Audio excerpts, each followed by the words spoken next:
Betul मुक़द्दस Israel 11 लख फ़लस्तीनियुनि खे 24 कलाकनि अंदरि ग़ज़ा मां निकिरी वञण जो हुकुम ॾेई छॾियो।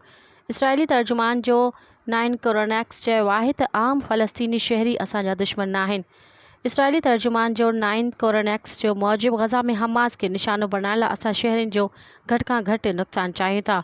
गॾियल क़ौमुनि जे इदारे इसराइल खे ग़ज़ा मां 11 लख फ़लस्तीनियुनि खे निकिरी वञण वारो ॾिनल अल्टीमेटम वापसि वठण जी अपील करे छॾी। गॾियल क़ौमुनि जी सलामती काउंसिल जो अॼु हंगामी इजलास बि तलब कयो वियो आहे। गॾियल क़ौमुनि जे तर्जुमान चयो आहे त 11 लख फ़लस्तीनियुनि खे कढण जो मतिलबु शहर जे अधु आबादी खे न खाली ॾियणु आहे। आलमी इदारे जो चवणु आहे त अहिड़ो क़दम खणणु ख़ौफ़नाक नतीजा निकिरी सघनि था।